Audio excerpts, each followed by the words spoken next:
Di pagi yang sibuk, pasar Bengkok Ciledug sudah dipenuhi suara tawar-menawar, teriakan pedagang, dan deru becak yang berseliweran. Di tengah hiruk-pikuk itu, aroma kuah bakso panas perlahan menyeruak dari sebuah gerobak sederhana. Gerobak itu didorong seorang lelaki berusia 35 tahun, wajahnya teduh, tubuhnya kekar meski dibalut kemeja lusuh. Dialah Mat Kosim, penjual bakso keliling yang selalu ramah menyapa setiap orang dengan senyuman. Orang-orang pasar mengenalnya sekadar sebagai pedagang kecil yang sabar dan tidak banyak bicara.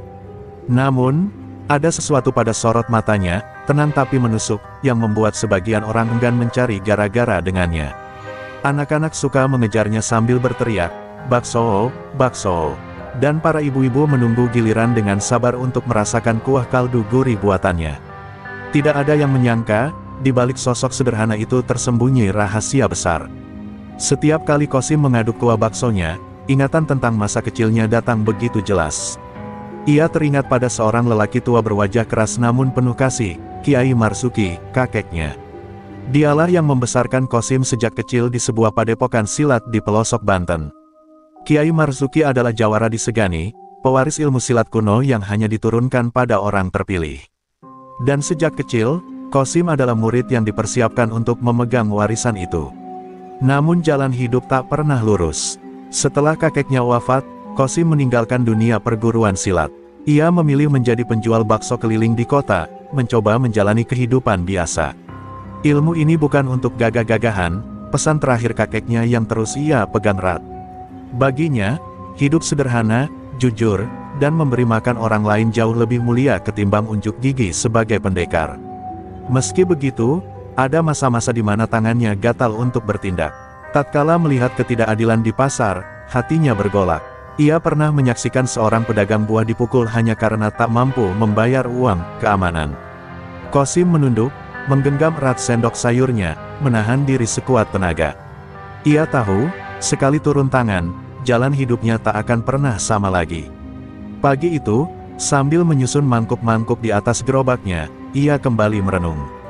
Tatapannya menyapu keramaian pasar, setiap wajah tampak sibuk, tapi di balik kesibukan itu tersimpan kegelisahan. Para pedagang sering menoleh ke kanan-kiri dengan wajah cemas, seakan menunggu sesuatu yang buruk. Kosim bisa merasakan hawa tegang itu, seperti sebelum badai besar melanda. Seorang nenek tua menghampiri gerobaknya, membeli semangkuk bakso. "Kosim, kau orang baik, tapi hati-hati. Pasar ini sudah dikuasai orang-orang jahat. Jangan coba-coba melawan mereka, nak," ucapnya lirih. Kosim hanya tersenyum, menyodorkan semangkuk bakso hangat. "Jangan khawatir nek, hidup ini toh cuma mampir minum. Selama bisa berbuat baik, biarlah aku lakukan," jawabnya tenang. Saat itu juga, suara gaduh terdengar dari arah pintu pasar. Beberapa lelaki bertubuh kekar, penuh tato, masuk dengan langkah kasar. Wajah mereka garang, membawa aura ancaman. Orang-orang spontan menunduk, pura-pura sibuk. Kosim hanya menghela napas pelan, matanya menyipit. Ia tahu betul, badai yang selama ini ia hindari, akhirnya akan datang juga. Suasana pasar yang semula riuh seketika meredup begitu rombongan preman itu memasuki lorong utama. Tubuh mereka kekar, kaos oblong menempel pada kulit yang penuh tato menyeramkan. Di antara mereka, tampak satu sosok paling menonjol, tinggi besar, rambut panjang terurai kusut, wajahnya dihiasi bekas luka lama. Dialah Jun Gondrong, nama yang membuat para pedagang pasar Bengkok tercekat hanya dengan mendengarnya. Jun Gondrong bukan sekadar preman biasa. Ia adalah penguasa pasar, pemalak yang tak pernah segan menggunakan kekerasan untuk menundukkan siapapun yang menolak. Sejak kemunculannya beberapa tahun lalu, pasar Bengkok berubah. Tidak ada pedagang yang bisa berjualan dengan tenang tanpa membayar upeti pada gengnya. Orang-orang menunduk dalam-dalam saat ia lewat, seolah bayangan gelap menutupi wajah mereka. Kosim yang berdiri di balik gerobak baksonya hanya memandangi pemandangan itu dengan sorot mata yang dingin. Ia melihat bagaimana para pedagang kecil, yang sudah sejak subuh berpeluh menyiapkan dagangan, dipaksa menyerahkan lembaran uang lusuh kepada anak buah Jun Gondrong. Ada pedagang sayur yang tangannya gemetar saat menyodorkan uang receh, ada pula tukang ikan yang wajahnya pucat pasi karena diminta lebih dari yang mampu ia berikan. "Cepat, jangan lama-lama," bentak salah satu preman, mendorong kasar bahu seorang ibu penjual cabai. Ibu itu hampir terjatuh, namun buru-buru menunduk dan memohon maaf. Qasim mengepalkan tangannya erat, jari-jarinya bergetar, tapi ia tetap berusaha menahan diri. Wajah kakeknya kembali terlintas, seakan menegurnya untuk tetap sabar. Jun Gondrong kemudian berhenti tepat di tengah pasar, mengibaskan rambut gondrongnya yang basah keringat. Suaranya berat, menggelegar, siapa yang belum bayar? Kalau berani coba-coba melawan, lihat sendiri akibatnya. Semua orang menunduk, tak satu pun berani bersuara. Hanya desah napas ketakutan yang terdengar, bercampur dengan aroma anyir ikan dan sayur-sayuran basi yang terinjak-injak. Qasim perlahan meraih sendok sayur dari panci baksonya. Hatinya bergolak, setiap seruan Jun Gondrong menusuk telinganya seperti cambuk. Ia tahu, jika hari ini ia terus berdiam diri, maka penderitaan para pedagang akan semakin dalam. Tapi sekali ia membuka tirai rahasianya, dunia yang ia sembunyikan bertahun-tahun akan terbuka. Seorang pedagang buah yang pernah ditolong Qasim beberapa waktu lalu menoleh padanya. Matanya berair, seolah memohon, "Tolong kami." Pandangan itu menusuk jantung Qasim lebih dalam dari pisau manapun. Keringat dingin menetes dari pelipisnya. Tubuhnya tetap diam, tapi dalam dirinya badai mulai mengguncang. Pasar Bengkok, yang bagi banyak orang hanya sekadar tempat jual beli, kini menjelma menjadi arena pertaruhan harga diri. Dan di tengah kegelapan yang diciptakan Jun Gondrong, sosok sederhana bernama Mat Qasim berdiri, seperti api kecil yang menunggu saatnya menyala. Jun Gondrong melangkah dengan congkak di antara kerumunan, rantai besi tergantung di pinggangnya, berayun mengikuti gerak langkah. Setiap kali ia berhenti di depan lapak, seorang anak buahnya langsung mengulurkan tangan, menagih uang dengan tatapan buas. Para pedagang buru-buru menyerahkan lembaran lusuh, ada yang rela, tapi lebih banyak yang terpaksa. Bagi mereka, ini bukan lagi soal dagang, melainkan soal bertahan hidup di bawah bayang-bayang preman. "Cepat, jangan bikin gue nunggu," bentak salah satu preman, menamparkan meja dagangan seorang tukang ayam. Daging ayam yang sudah dipotong-potong jatuh ke tanah, bercampur dengan debu dan darah segar. Pedagang itu menahan tangis, memungut dagangannya sambil menyodorkan sejumlah uang. Jun Gondrong hanya tertawa rendah, suara tawanya membuat bulu kuduk semua orang berdiri. Qasim mengamati semua itu sambil tetap mengaduk bakso. Asap panas mengepul dari panci, menutupi wajahnya yang tegang. Tangannya tampak tenang, tapi matanya menyorot tajam ke arah para preman. Setiap detik, amarahnya makin menumpuk. Ia melihat seorang ibu penjual cabai dipaksa menyerahkan uang lebih, padahal ia sudah pasrah memberikan semuanya.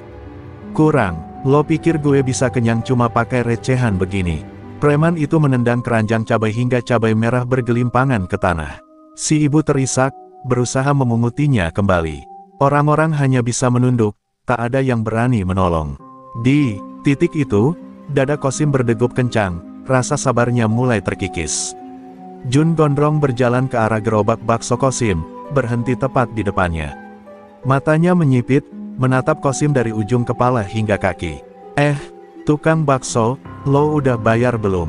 Tanyanya dengan suara berat, penuh tantangan. Orang-orang langsung menoleh ke arah Qasim, suasana pasar mendadak hening.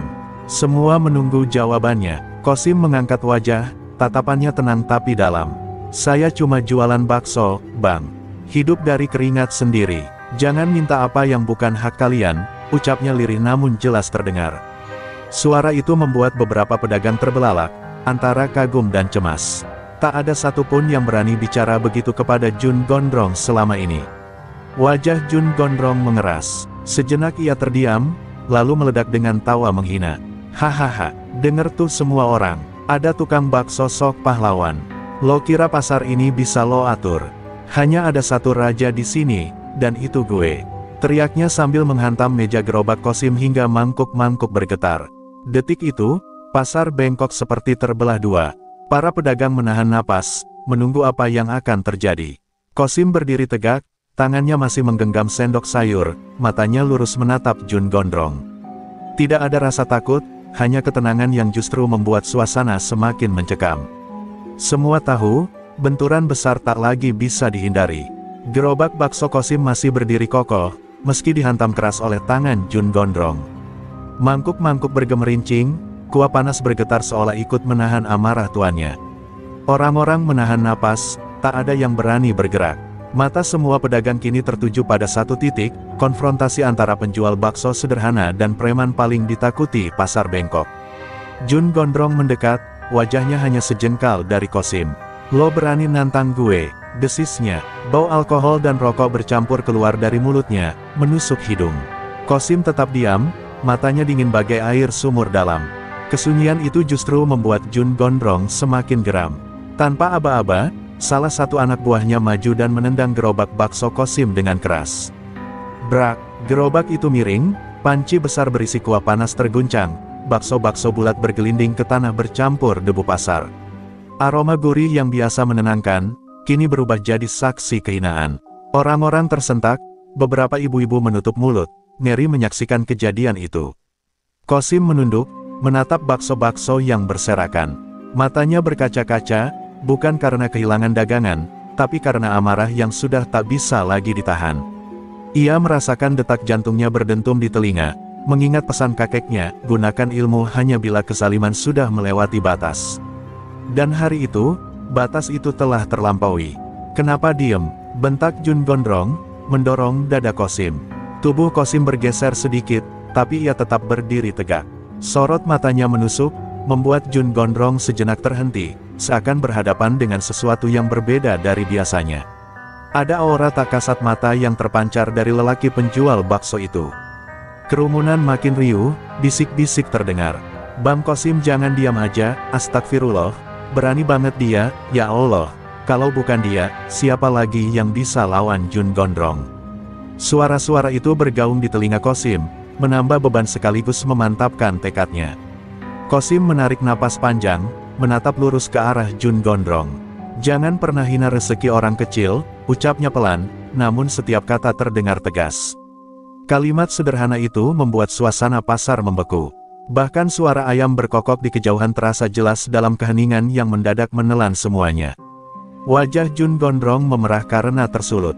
"Kurang ajar," teriaknya sambil melambaikan tangannya, memberi aba-aba pada puluhan anak buahnya. Serentak, belasan preman bertato maju, mengepung Qasim dari segala arah.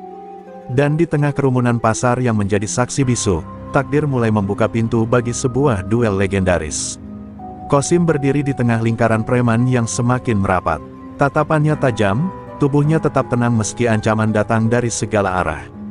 Di balik wajah sederhana seorang penjual bakso, ada sesuatu yang selama ini ia kubur dalam-dalam, warisan yang dititipkan kakeknya, Kiai Marzuki, sang jawara Banten. Ingatan itu menyeruak begitu jelas. Qasim kembali melihat dirinya yang masih remaja, duduk di tanah beralaskan tikar usang di padepokan tua. Kakeknya, dengan sorot mata tajam dan suara berwibawa, berkata, "Qasim, ingat baik-baik. Ilmu ini bukan untuk gagah-gagahan. Ilmu ini adalah amanah. Gunakan hanya untuk melindungi orang kecil yang disalimi." Kata-kata itu menancap di hatinya lebih dalam dari pedang manapun. Latihan-latihan berat kembali terbayang. Bagaimana ia dipaksa menahan napas di dasar sungai, berdiri berjam-jam di atas batu licin sambil menahan pukulan bambu, hingga tubuhnya lebam biru.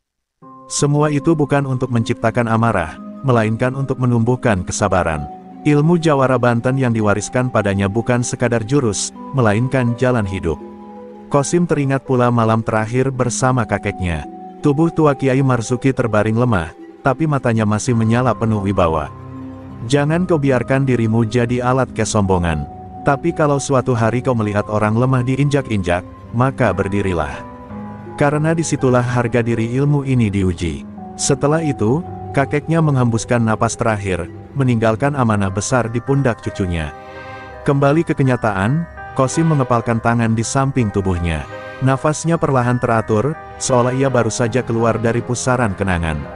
Lingkaran preman di sekelilingnya tak membuatnya gentar. Justru, semakin banyak mata yang menyaksikan, semakin kuat tekadnya untuk menjaga warisan yang ia bawa. "Bang Qasim, jangan lawan, nanti mereka bunuh kau," bisik seorang pedagang sayur dengan wajah panik. Tapi Qasim hanya menoleh singkat, memberikan senyum kecil. Senyum itu bukan tanda pasrah, melainkan keyakinan bahwa inilah saatnya ia memenuhi pesan kakeknya. Jun Gondrong mengangkat tangannya, memberi isyarat agar anak buahnya bersiap menyerbu. "Abisin dia, biar semua tahu, di pasar ini cuma ada satu hukum, hukum Jun Gondrong." teriaknya. Sorak-sorai kasar para preman menggema, membuat suasana pasar seolah berguncang. Qasim menghela napas dalam, lalu meletakkan sendok sayur dari tangannya. Tangannya kini kosong, tapi tubuhnya menyimpan kekuatan yang tak pernah dilihat siapapun di pasar itu. Di balik ketenangan wajahnya, warisan sang kakek sudah siap bangkit. Dan saat pertama pukulan dilayangkan ke arahnya, babak baru kehidupan Qasim pun dimulai. Serangan pertama meluncur cepat, sebuah tinju keras diarahkan ke wajah Qasim. Namun, dengan satu gerakan ringan, ia memiringkan tubuh, membuat pukulan itu meleset dan mengenai udara kosong. Preman itu kehilangan keseimbangan, dan dengan sentuhan singkat di bahunya, Qasim menjatuhkannya ke tanah. Orang-orang pasar ternganga, mereka baru saja melihat penjual bakso yang selama ini mereka kenal biasa-biasa saja, bergerak secepat kilat. Kabar itu langsung menyebar dari mulut ke mulut di tengah kerumunan. Astaga, Bang Qasim bisa silat, bisik seorang pedagang ikan. Bukan silat biasa, jurusnya halus banget, sambung pedagang kain dengan mata berbinar. Para pedagang yang selama ini hanya bisa menunduk pada kezaliman, kini merasakan percikan harapan. Namun, setiap kali Qasim berhasil melumpuhkan satu preman, dua lagi maju menyerang. Pasar berubah jadi lingkaran gaduh, meja dagangan terbalik, sayur-sayuran berhamburan, ikan melompat dari bak air, dan teriakan penonton bercampur dengan suara benda jatuh. Pedagang-pedagang yang biasanya penakut mulai bersuara, sorakan kecil mereka tumbuh menjadi dukungan lantang. Bang Qasim, jangan kalah, kami semua ada di belakangmu, teriak seorang bapak tua penjual kelapa. Suaranya disambut teriakan lain, lalu berlanjut menjadi gelombang semangat. Para pedagang yang dulu hanya berani menangis kini berani mengangkat kepala, seakan keberanian Qasim menular. Jun Gondrong menyadari situasi mulai berubah. Wajahnya mengeras, urat-urat di lehernya menegang. Baginya, bukan hanya soal uang lagi, ini soal wibawa. Jika seorang tukang bakso bisa membuat para pedagang bangkit melawan, maka kekuasaannya di pasar Bengkok terancam runtuh. Dengan tatapan membara, ia berteriak, "Diam semua. Gue yang akan habisin dia." Qasim tetap tenang, meski napasnya mulai berat. Ia tahu, bentrokan besar dengan Jun Gondrong tak bisa lagi dihindari. Tapi di balik tekanan itu, ia merasa ada energi baru mengalir. Energi itu bukan hanya dari warisan kakeknya, melainkan juga dari tatapan penuh harap puluhan pedagang yang kini menaruh seluruh nasib mereka di pundaknya. Seorang ibu penjual sayur yang tadi ditendang premannya maju selangkah, bersuara dengan lantang, "Bang Qasim, kalau bukan abang yang lawan mereka, siapa lagi yang akan lindungi kami?" Air matanya jatuh, tapi suaranya penuh keyakinan. Ucapan itu menyayat hati Qasim, sekaligus menyalakan api tekad yang tak bisa lagi dipadamkan. Qasim mengangkat wajah, menatap lurus ke arah Jun Gondrong. Dengan nada berat, ia berkata, "Kalau kau pikir pasar ini milikmu, kau salah besar. Pasar ini milik orang-orang kecil yang berjuang setiap hari. Dan aku akan berdiri untuk mereka." Suasana hening seketika, sebelum akhirnya sorak-sorai pedagang menggema, menjadikan pasar Bengkok saksi lahirnya perlawanan. Pasar Bengkok ini gemuruh, sorak-sorai pedagang menggema seperti gelombang yang tak terbendung. Mereka yang biasanya bungkam kini berteriak mendukung. Wajah-wajah yang tadinya penuh takut kini memancarkan semangat baru. Semua itu membuat dada Jun Gondrong terasa terbakar, ia tak bisa membiarkan seorang tukang bakso merampas wibawanya di hadapan banyak saksi. Jun Gondrong maju ke tengah lingkaran, melangkah mantap dengan rantai besi yang mulai dililitkan di tangannya. Rambut gondrongnya terurai liar, matanya menyala penuh amarah. Dengan suara menggelegar, ia berteriak, "Qasim, kalau memang lo jago, jangan sembunyi di balik sorakan mereka. Gue tantang lo, duel terbuka. 1 lawan 1, di depan semua orang." Kerumunan langsung riuh. Pedagang sayur menutup mulutnya, pedagang ikan menepuk-nepuk dadanya cemas. Sebagian ingin Qasim mundur, takut ia tak sanggup menghadapi Jun Gondrong yang terkenal brutal. Tapi ada juga yang bersorak, menuntut Qasim menerima tantangan itu, karena mereka tahu hanya dialah harapan terakhir mereka. Qasim menatap Jun Gondrong dengan tenang. Nafasnya masih teratur, meski pelus sudah membasahi keningnya. Dalam hatinya ia teringat kembali pesan kakeknya, jangan pernah lari dari amanah. Dan kini, di hadapan puluhan pasang mata yang penuh harap, amanah itu bukan lagi pilihan, melainkan jalan yang harus ia tempuh. "Aku terima tantanganmu, ucap Qasim akhirnya, suaranya berat namun jelas terdengar. Kalimat itu seperti petir yang membelah langit. Kerumunan langsung bergemuruh, sebagian bersorak, sebagian lagi terisak haru. Hari itu, di pasar Bengkok, seorang penjual bakso sederhana berdiri menantang penguasa yang selama ini ditakuti. Jun Gondrong menyeringai, memperlihatkan giginya yang menguning. Bagus, besok pagi, di pasar ini juga, kita duel sampai satu di antara kita tumbang. Semua orang boleh jadi saksi. Dan kalau lo kalah, jangan pernah lagi injak kaki lo di sini. Suaranya bergema, penuh kesombongan yang memantul di dinding-dinding pasar. Qasim mengangguk pelan. Ia tahu taruhan ini bukan sekadar harga dirinya, tapi juga masa depan para pedagang kecil. Dengan menerima tantangan itu, ia resmi melangkah ke medan yang akan menentukan apakah pasar Bengkok tetap berada dalam bayang-bayang ketakutan, atau akhirnya bebas. Kerumunan bubar perlahan, menyisakan bisik-bisik yang bergaung sepanjang lorong pasar. Semua orang tahu, esok hari bukanlah hari biasa. Esok hari, pasar Bengkok akan menjadi arena duel yang kelak dikenang sebagai kisah legendaris, antara seorang penjual bakso pewaris ilmu jawara, melawan preman paling ditakuti bernama Jun Gondrong. Malam itu, pasar Bengkok yang biasanya sunyi selepas senja, justru ramai dengan bisik-bisik penuh ketegangan. Kabar duel terbuka antara Mat Qasim dan Jun Gondrong menyebar cepat, bahkan melewati batas pasar hingga ke kampung-kampung sekitar. Para pedagang berbisik di rumah masing-masing, sebagian berdoa, sebagian lagi tak bisa tidur karena diliputi rasa cemas dan harap. Di sebuah lapangan sepi tak jauh dari pasar, Mat Qasim berdiri sendirian. Bulan pucat menggantung di langit, sementara angin malam membawa aroma tanah basah. Qasim melepas kemejanya, lalu mulai berlatih gerakan-gerakan silat warisan kakeknya. Tangannya menyapu udara, kakinya melangkah mantap, setiap jurus mengalir bagai air sungai yang deras. Peluh mengucur deras di tubuhnya, tapi matanya tetap fokus. Ia mengulang jurus debus angin puting beliung, jurus pamungkas yang diajarkan Kiai Marzuki di hari-hari terakhir hidupnya. Jurus itu bukan sekadar pukulan, melainkan gabungan dari tenaga dalam, kecepatan, dan keteguhan hati. Setiap kali Qasim menggerakkan tangannya, bayangan tubuhnya seolah menari bersama angin malam. Di sela latihan, ia teringat wajah-wajah pedagang yang menaruh harapan padanya. Wajah ibu penjual cabai yang ditendang, bapak tua penjual kelapa yang bersuara lantang, hingga anak-anak kecil yang selalu mengejarnya sambil berteriak minta bakso. Semua itu menyalakan api dalam dirinya.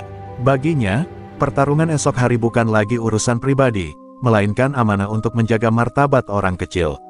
Sementara itu, di tempat lain, Jun Gondrong duduk di sebuah warung remang-remang bersama anak buahnya. Botol minuman keras berserakan di meja, asap rokok memenuhi udara. Jun Gondrong tertawa keras, seakan menganggap esok hanyalah pesta penghinaan bagi seorang penjual bakso. Besok gue kasih dia pelajaran. Biar semua orang tahu, lawan Jun Gondrong berarti mati berdiri. Katanya, disambut tawa bengis anak buahnya. Qasim menutup latihannya dengan duduk bersila di tengah lapangan. Ia memejamkan mata, mengatur pernapasan, mencoba menenangkan jiwa. Hening malam menjadi saksi doa yang keluar dari hatinya. Ya Allah, kuatkan hamba. Jika ini jalan untuk menegakkan keadilan, jangan biarkan hamba gentar. Ucapannya lirih, namun terasa mengguncang keheningan sekeliling. Kilatan petir tiba-tiba membelah langit, disusul hujan deras yang mengguyur. Qasim tak bergeming, tetap duduk di bawah derasnya air, membiarkan tubuhnya basah kuyup. Hujan itu bagai pertanda, seolah langit sendiri sedang membersihkan jalan menuju pertarungan besar yang akan datang. Dan ketika tengah malam tiba, pasar Bengkok sunyi seperti menahan napas. Esok pagi, tempat itu bukan lagi sekadar pasar, melainkan arena di mana dua dunia akan bertabrakan, dunia kesewenang-wenangan yang diwakili Jun Gondrong, melawan dunia kejujuran dan keberanian yang dibawa oleh seorang penjual bakso bernama Mat Qasim. Pagi itu, pasar Bengkok berubah menjadi lautan manusia. Pedagang, pembeli, hingga warga dari kampung-kampung sekitar berbondong-bondong datang, bukan untuk belanja, melainkan untuk menyaksikan duel yang akan tercatat dalam sejarah pasar. Udara terasa berat, seperti menahan dentuman gendang perang. Bisik-bisik dan desahan napas bercampur dengan aroma sayur segar dan ikan asin, menciptakan suasana yang ganjil antara pasar dan arena pertempuran.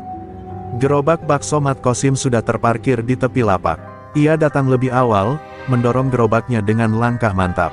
Wajahnya tenang, meski mata-mata penuh cemas tertuju padanya. Beberapa pedagang mendekat, memberi dukungan. "Bang Qasim, kami doakan abang menang," bisik seorang ibu dengan suara gemetar. Qasim hanya tersenyum, menunduk hormat, lalu duduk bersila di samping gerobaknya, menunggu dengan sabar. Tak lama, suara gaduh mengguncang udara. Dari arah pintu pasar, Jun Gondrong muncul bersama rombongan anak buahnya. Tubuhnya tegap, rantai besi melilit lengannya, dan rambut panjangnya dikibaskan angkuh. Orang-orang spontan mundur, membuka jalan baginya. "Hari ini, gue tunjukin siapa raja pasar sebenarnya," teriaknya lantang, membuat kerumunan bergemuruh antara takut dan penasaran.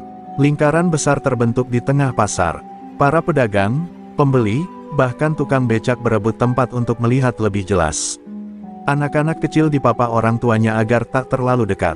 Pasar yang biasanya riuh oleh tawar-menawar kini berubah menjadi arena duel, sunyi kecuali oleh detak jantung ribuan saksi yang berpacu lebih cepat dari biasanya. Qasim bangkit perlahan, melangkah ke tengah lingkaran. Mata-mata yang tadinya penuh cemas kini berbinar, menyaksikan keteguhan seorang penjual bakso yang berdiri tanpa gentar. Jun Gondrong menatapnya dengan senyum sinis, meludah ke tanah, lalu berkata, "Lo bakal nyesel lahir ke dunia, Qasim. Gue bakal bikin lo jadi contoh buat semua orang." Namun Qasim tetap diam, hanya menarik napas dalam.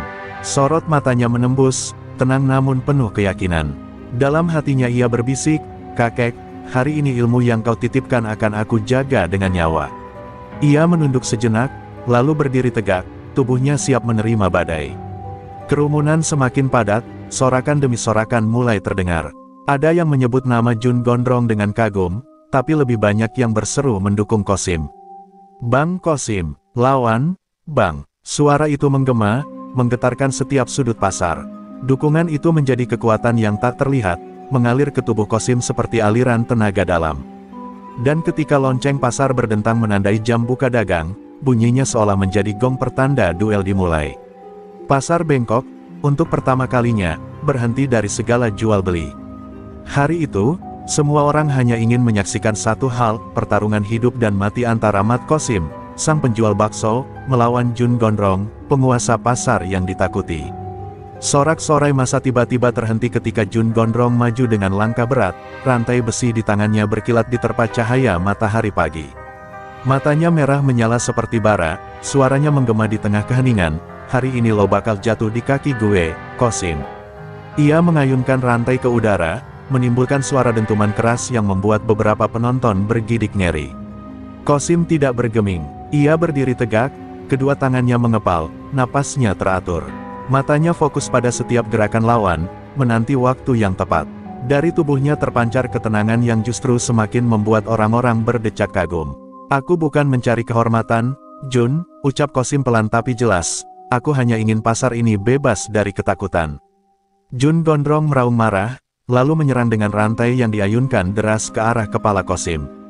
Penonton menjerit panik, sebagian menutup mata karena tak sanggup melihat. Namun Qasim melangkah cepat, tubuhnya melesat ke samping, dan dengan gerakan luwes ia menangkis dengan jurus dasar silat Banten. Rantai itu menghantam tanah, menimbulkan debu tebal yang mengepul. Qasim membalas dengan satu tendangan keras ke arah perut Jun. Dentumannya terdengar jelas, membuat tubuh sang preman besar itu terhuyung beberapa langkah ke belakang. Kerumunan bersorak heboh, sebagian tidak percaya bahwa seorang penjual bakso bisa memberi luka pertama pada preman paling ditakuti di pasar bengkok. Wajah Jun Gondrong berubah murka. "Kurang ajar," teriaknya, lalu ia kembali menyerang bertubi-tubi. Rantai itu menderu-deru, mengiris udara, bahkan sempat mengenai sebuah lapak sayur hingga papan kayu pecah berserakan. Qasim bergerak cepat, tubuhnya melompat, berputar, menghindar, dan sesekali menangkis dengan lengan yang dialiri tenaga dalam. Suasana pasar kian mencekam. Anak-anak menangis ketakutan, para pedagang berteriak menyemangati, dan beberapa preman Jun mencoba maju, namun segera ditahan oleh kerumunan yang sudah terlanjur memilih Qasim sebagai tumpuan harapan. Lingkaran semakin rapat, semua mata terpaku pada dua sosok yang bertarung di tengah debu dan teriakan. Qasim akhirnya melancarkan jurus Raja Wali menyambar. Tubuhnya melompat tinggi, kedua tangannya terbentang seperti sayap, lalu menghantam bahu Jun dengan tenaga penuh. Tubuh Jun terhempas ke belakang, menabrak tumpukan karung beras hingga berhamburan ke tanah. Sorakan membahana, sebagian penonton berteriak histeris, "Qasim! Qasim!" Namun Jun Gondrong bangkit lagi dengan tawa menyeramkan, darah menetes dari sudut bibirnya. Ia mengusapnya dengan tangan, lalu berkata dengan nada dingin, ternyata lo bukan penjual bakso biasa. Tapi lo pikir jurus-jurus kampungan bisa jatuhin gue? Nih, gue kasih lihat jurus asli preman pasar Bengkok." Suasana semakin memanas, pertarungan baru saja dimulai. Jun Gondrong mengangkat rantai besinya tinggi-tinggi, lalu mengibaskannya dengan gerakan berputar yang semakin cepat. Suara rantai itu menderu-deru bagai angin puyuh, menimbulkan aura mencekam. Orang-orang di sekitar lingkaran segera mundur, takut terkena sapuan besi yang bisa merobek daging siapapun. Mata Jun berkilat ganas, ia berteriak lantang, "Inilah jurus gue, naga rantai maut. Gak ada yang bisa selamat dari ini." Qasim menatap tajam, wajahnya tetap tenang meski tubuhnya sudah dikepung pusaran rantai yang berputar. Debu pasar berhamburan, karung-karung beras beterbangan, bahkan lapak sayuran porak-poranda dihantam pusaran rantai itu. Suasana berubah kacau, jeritan terdengar di sana-sini. Namun Qasim berdiri mantap, tubuhnya mulai memancarkan aura berbeda, seakan siap mengeluarkan sesuatu yang lebih besar. "Ilmu ini cuma boleh dipakai kalau keadilan benar-benar dipertaruhkan," gumam Qasim lirik, seolah berbicara pada arwah kakeknya. Ia menunduk sejenak, menempelkan telapak tangan ke dada, lalu menarik napas panjang. Saat ia mengangkat kedua tangannya, tubuhnya seperti dikelilingi angin berputar. Pedagang yang melihat langsung terperangah, "Astaga, itu jurus debus angin puting beliung. Ilmu pamungkas Jawara Banten." Jun Gondrong meraung sambil menghantamkan rantai ke arah Qasim. Namun yang terjadi justru mengejutkan semua orang. Rantai besi itu terpental saat mengenai pusaran angin yang menyelimuti tubuh Qasim, seolah-olah ada tameng tak kasat mata yang melindunginya. Dentumannya memekakkan telinga, rantai itu sampai bergetar keras di tangan Jun.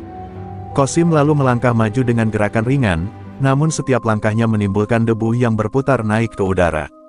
Dengan teriakan lantang, ia melancarkan jurus pamungkasnya. "Inilah warisan kakekku. Rasakan jurus angin puting beliung." Kedua tangannya berputar cepat, menciptakan pusaran angin nyata yang berhembus kencang, membuat banyak orang harus menahan tubuh agar tidak terjatuh. Pusaran itu menerjang rantai Jun Gondrong, memutuskannya menjadi beberapa bagian. Potongan besi beterbangan ke segala arah, membuat para penonton menunduk ketakutan. Jun yang sombong tadi kini terhuyung, matanya melebar kaget. "Apa-apaan ini?" serunya panik. Tubuhnya terdorong oleh angin yang datang dari setiap sisi. Kerumunan meledak dalam sorakan gemuruh. Nama Mat Qasim dielu-elukan, sebagian orang menangis haru, sebagian lagi berteriak penuh semangat. Mereka menyaksikan dengan mata kepala sendiri bagaimana seorang penjual bakso menguasai jurus yang hanya diceritakan dalam legenda para Jawara Banten. Namun Qasim tahu, pertarungan belum selesai. Ia menurunkan tangannya, aura angin mulai mereda, tapi sorot matanya semakin tajam. Jun Gondrong masih berdiri, meski goyah, dan senyum bengis kembali terukir di wajahnya. Jurus lo hebat, Qasim. Tapi lo belum lihat jurus terakhir gue. Jurus yang bikin semua orang gemetar," katanya dengan nada mengerikan. "Pertarungan belum berakhir, justru baru memasuki titik paling berbahaya." Jun Gondrong berdiri dengan napas terengah, rantai besinya sudah hancur menjadi potongan tak berguna. Namun bukannya gentar, ia justru tertawa keras, tawa yang bergema menyeramkan di tengah pasar. "Hehehe, jadi ini jurus pamungkas lo. Bagus, Qasim. Tapi lo harus tahu, preman sejati gak cuma ngandelin besi atau otot. Gue punya jurus yang gue dapat dari jalanan, jurus yang bikin orang-orang mati berdiri." Tiba-tiba Jun merobek bajunya, memperlihatkan tubuh penuh tato naga dan harimau. Ia menggertakkan giginya, lalu mulai menghantamkan kepalan tangan ke dadanya sendiri hingga darah keluar dari mulut. "Inilah jurus bara darah preman. Semakin gue terluka, semakin kuat tenaga gue," teriaknya. Aura gelap segera menyelimuti tubuhnya, otot-ototnya menegang, matanya memerah bagai setan yang bangkit dari neraka. Qasim mengernyit, ia bisa merasakan hawa panas menyengat dari tubuh lawannya. Setiap langkah Jun kini meninggalkan jejak debu yang bergetar. Beberapa pedagang berteriak ketakutan, sebagian bahkan mundur menjauh. "Astaga, itu bukan ilmu silat. Itu ilmu hitam jalanan," seru seorang kakek tua dengan suara bergetar. Dengan kecepatan luar biasa, Jun menerjang Qasim. Tinju pertamanya menghantam tanah, menciptakan lubang besar dan getaran yang membuat beberapa lapak roboh. Qasim melompat ke belakang, hampir saja kepalanya hancur bila terlambat sepersekian detik. Penonton menjerit, menyadari bahwa serangan Jun kini jauh lebih mengerikan dibanding sebelumnya. Qasim mencoba melancarkan jurus Raja Wali menyambar untuk melumpuhkan lawan, namun Jun menangkap kakinya dengan kekuatan luar biasa. Dengan satu gerakan brutal, ia melemparkan Qasim ke udara. Tubuh sang penjual bakso itu menghantam gerobaknya sendiri hingga kayunya retak dan kuah bakso tumpah membasahi tanah. Sorakan terhenti, kerumunan terdiam ngeri. Jun mendekat, wajahnya penuh darah namun senyumnya melebar liar. "Gue udah bilang, Qasim, lo bakal jadi contoh buat semua orang. Gue bakal buktiin gak ada yang bisa ngelawan Jun Gondrong," teriaknya, sambil bersiap melancarkan pukulan pamungkas ke arah tubuh Qasim yang masih terkapar. Namun di tengah keputusasaan itu, Qasim perlahan bangkit. Tubuhnya gemetar, darah mengalir dari pelipisnya, tapi matanya tetap menyala penuh keyakinan. Ia menatap gerobak bakso yang hancur, lalu teringat wajah-wajah pedagang yang menaruh harapan padanya. Dalam hati ia berbisik, "Aku tak boleh kalah. Bukan untukku, tapi untuk mereka semua." Sorakan mulai terdengar lagi, lirih tapi semakin menguat. "Bang Qasim, bangun. Lawan dia, Bang." Jeritan itu bagai doa yang memanggil semangat. Qasim berdiri tegak, meski tubuhnya sudah porak-poranda. Angin mulai berhembus lagi di sekelilingnya, tanda bahwa jurus warisan kakeknya belum selesai digunakan. Pertarungan ini kini benar-benar menjadi penentu, keadilan melawan kebiadaban. Qasim berdiri dengan tubuh yang nyaris roboh, namun sorot matanya kini berbeda, bukan lagi sekadar tekad, melainkan kobaran api yang tak bisa dipadamkan. Angin yang tadi berputar kecil kini semakin kencang, helai-helai kain dari lapak pedagang beterbangan. Orang-orang menatap takjub, menyadari bahwa mereka sedang menyaksikan kebangkitan seorang jawara sejati. Jun Gondrong melangkah maju dengan tawa menghina. "Heh, lo masih bisa berdiri. Bagus, gue bakal jatuhin lo untuk kedua kalinya, dan kali ini gak ada yang bisa nolong lo." Suaranya bergema, namun justru menambah semangat orang-orang di sekitar yang mulai berteriak memanggil nama Qasim. "Qasim, Qasim, Qasim!" Teriakan itu memecah udara, bagai irama perang yang menggetarkan dada. Qasim menutup mata sejenak, mengatur napas dalam. Dalam bayangannya, ia melihat sosok kakeknya, Kiai Marzuki, tersenyum sambil berkata, "Ingat cucuku. Ilmu ini bukan untuk kesombongan, tapi untuk melindungi yang lemah. Jika hatimu murni, angin akan jadi kawanmu." Saat membuka mata, tatapan Qasim berubah tajam, penuh keyakinan. Jun menyerang lebih dulu, tinjunya meluncur deras bagaikan palu godam. Namun kali ini, Qasim tidak mundur. Ia menangkis dengan telapak tangan, menyalurkan tenaga dalamnya. Benturan itu menciptakan ledakan angin yang membuat orang-orang terhuyung mundur. Untuk pertama kalinya, serangan Jun Gondrong berhasil dihentikan secara langsung. Qasim segera membalas dengan jurus elang menukik. Tubuhnya melesat cepat, kedua tangannya menghantam dada Jun dengan kekuatan penuh. Dentuman keras terdengar, membuat Jun terlempar menabrak tumpukan peti buah hingga kayu pecah berserakan. Penonton bersorak, sebagian sampai menitikkan air mata melihat titik balik pertarungan. Jun bangkit lagi, meski tubuhnya jelas terluka.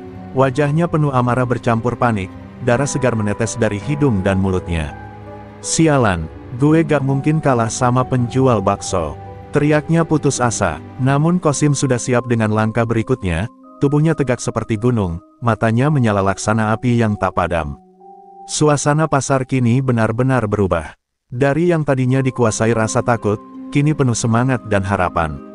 Para pedagang yang dulu terintimidasi kini berdiri di tepi lingkaran, sebagian berteriak, sebagian menangkupkan tangan berdoa. Semua percaya, Qasim bukan lagi sekadar penjual bakso, ia adalah harapan mereka untuk hidup tanpa bayang-bayang preman. Dengan napas yang teratur dan langkah mantap, Qasim mengangkat tangannya, siap melancarkan jurus pamungkas terakhir yang akan menentukan akhir pertarungan. Angin berputar semakin kencang, debu melayang tinggi, dan pasar seolah berhenti bernapas. Semua orang menunggu detik yang akan mengukir sejarah, jatuhnya seorang penguasa pasar atau bangkitnya jawara baru. Pasar bengkok seakan terhenti, tak ada lagi suara tawar-menawar, tak ada derit gerobak, hanya detak jantung ribuan orang yang berpacu menunggu akhir pertarungan. Di tengah lingkaran debu, dua sosok berdiri berhadapan, Mat Qasim dengan aura angin yang berputar, dan Jun Gondrong dengan tubuh penuh darah serta mata liar yang menyala bagai api neraka. Jun Gondrong meraung, memukul dadanya hingga darah kembali muncrat dari mulut. "Qasim, ini akhir lo, rasain jurus terakhir gue, bara darah preman. Gue akan bakar lo hidup-hidup." Tubuhnya memanas, uap merah kehitaman mengepul dari kulitnya. Tanah di sekitarnya retak-retak, seakan tak sanggup menahan amukan tenaga brutal yang dipaksakan keluar. Qasim tidak gentar, ia menarik napas panjang, lalu menutup mata sejenak. "Ya Allah, jadikan ilmu ini sebagai jalan kebenaran, bukan kesombongan," bisiknya lirih. Saat membuka mata, pusaran angin di tubuhnya semakin besar, kali ini bercampur dengan cahaya kemasan. Jurus debus angin puting beliung mencapai puncaknya, ilmu pamungkas yang hanya bisa dipakai sekali dalam hidup. Jun menerjang pertama, tinjunya meluncur bagaikan meteor, diselimuti aura darah yang menyala. Qasim menjawab dengan gerakan berputar, tubuhnya melesat bersama pusaran angin. Kedua tenaga raksasa itu bertabrakan di tengah pasar. Dentumannya begitu dahsyat, membuat kaca-kaca toko pecah, atap seng beterbangan, dan orang-orang terhempas ke belakang meski mereka sudah berdiri jauh dari arena. Ledakan debu menutupi segalanya, jeritan bercampur doa terdengar di antara kerumunan. Sebagian orang menutup mata, tak berani melihat siapa yang jatuh lebih dulu. Pasar bengkok seolah berubah menjadi medan perang gaib, di mana manusia biasa tak sanggup lagi memahami kekuatan yang bertabrakan. Ketika debu mulai mereda, sosok Jun Gondrong terlihat berlutut, tubuhnya bergetar, darah mengucur deras dari mulut dan hidungnya. "Sial, ini gak mungkin," suaranya parau, matanya kehilangan cahaya liar yang tadi menyala. Ia berusaha bangkit, namun lututnya patah tak kuasa menopang. Perlahan tubuhnya ambruk ke tanah, wajahnya mencium debu pasar. Sementara itu, Qasim berdiri tegak, meski tubuhnya penuh luka dan nafasnya tersengal-sengal. Angin di sekitarnya perlahan menghilang, menyisakan kesunyian sakral. Wajahnya menunduk, bukan dalam kesombongan, melainkan kerendahan hati. Ia tahu, kemenangan ini bukan hanya miliknya, tapi milik semua orang kecil yang selama ini ditindas. Kerumunan meledak dalam sorakan, tangisan, dan pekikan penuh haru. "Hidup Qasim! Hidup Qasim!" Teriakan itu menggema, menggetarkan langit pasar bengkok. Untuk pertama kalinya dalam bertahun-tahun, pasar itu terbebas dari bayang-bayang preman. Dan Mat Qasim, penjual bakso keliling, resmi diakui sebagai jawara baru yang lahir dari rakyat, untuk rakyat. Pagi itu, pasar bengkok kembali dipenuhi cahaya mentari. Namun suasana berbeda dari sebelumnya. Tidak ada lagi teriakan kasar preman, tidak ada wajah-wajah cemas yang takut dipalak. Yang ada hanyalah senyum lega para pedagang, suara riuh tawar-menawar, dan tawa anak-anak yang berlari di lorong-lorong pasar. Pasar yang dulu suram kini berdenyut kembali seperti jantung yang baru saja diselamatkan. Mat Qasim berjalan pelan di antara lapak-lapak, tubuhnya masih diperban, namun setiap langkahnya disambut dengan pelukan dan ucapan terima kasih. Seorang ibu penjual cabai menitikkan air mata sambil berkata, "Kalau bukan karena abang, pasar ini sudah mati. Semoga Allah balas semua kebaikanmu, Qasim." Qasim hanya menunduk, wajahnya penuh rendah hati. Gerobak baksonya yang hancur sudah diperbaiki bersama-sama oleh para pedagang. Catnya masih bau baru, roda-rodanya diganti yang lebih kokoh. Saat Qasim mendorongnya, orang-orang bersorak gembira. "Bakso Qasim, bakso jawara," seru mereka. Bagi warga pasar bengkok, gerobak itu bukan lagi sekadar alat mencari nafkah, melainkan simbol perlawanan dan kemenangan. Anak-anak kecil berlarian mengikuti gerobak, tertawa riang. Mereka kini bisa bermain tanpa takut diusir atau dipukul oleh preman-preman pasar. Para bapak yang dulu sering diperas kini bisa bekerja dengan kepala tegak. Pasar bengkok akhirnya menjadi tempat yang benar-benar hidup, bukan lagi sarang ketakutan. Di pojok pasar, beberapa preman yang dulu jadi anak buah Jun Gondrong menundukkan kepala. Mereka mendekati Qasim dengan wajah penuh penyesalan. "Bang, maafin kami dulu cuma ikut-ikutan. Mulai sekarang, kami janji gak bakal bikin ulah lagi," kata salah satu dari mereka. Qasim menatap mereka lama, lalu menjawab lembut, "Kalau kalian mau berubah, pasar ini juga milik kalian. Mari kita jaga sama-sama." Waktu berjalan, nama Mat Qasim mulai melegenda. Orang-orang dari kampung lain datang hanya untuk melihat langsung sang penjual bakso yang mampu menjatuhkan Jun Gondrong. Namun Qasim tetaplah Qasim, ia menolak. Semua pujian berlebihan. Aku bukan siapa-siapa. Aku hanya seorang penjual bakso yang tak ingin melihat orang kecil diinjak-injak, ucapnya setiap kali dilulukan. Pasar Bengkok ini menjadi simbol kebangkitan rakyat kecil. Di setiap sudutnya, kisah duel antara Mat Qasim dan Jun Gondrong terus diceritakan. Dari mulut ke mulut, bagai dongeng yang tak lekang oleh waktu. Dari kakek ke cucu, dari pedagang ke pembeli, legenda itu tumbuh bersama denyut kehidupan pasar. Dan di senja yang tenang, saat Qasim menutup gerobaknya setelah seharian berjualan, ia memandang langit yang berwarna jingga. Hatinya berbisik, "Kakek, aku sudah menjalankan amanahmu. Ilmu ini akan kujaga, bukan untuk kekuasaan, tapi untuk kebaikan." Senyum tipis terukir di wajahnya. Pasar Bengkok kembali hidup, dan di sanalah lahir seorang jawara rakyat bernama Mat Qasim. Terima kasih telah menonton dan menemani perjalanan kisah kami di channel Pelayan Surga. Setiap like, komentar, dan dukungan dari kalian adalah cahaya yang menyemangati kami untuk terus berkarya. Semoga kebaikan, keberanian, dan kebijaksanaan selalu menyertai langkah kalian setiap hari. Jangan lupa terus dukung channel Pelayan Surga dengan like, komentar, dan subscribe, agar kita bisa terus menghadirkan cerita inspiratif, penuh aksi, dan pelajaran hidup yang berharga.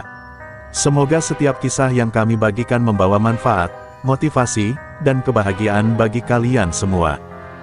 Doa terbaik kami untuk kalian, semoga Allah Subhanahu wa Ta'ala senantiasa melindungi, memberkahi, dan menuntun setiap langkah kalian menuju kebahagiaan, keselamatan, dan kesuksesan. Tetaplah berani, tetaplah beriman, dan terus sebarkan kebaikan dimanapun kalian berada.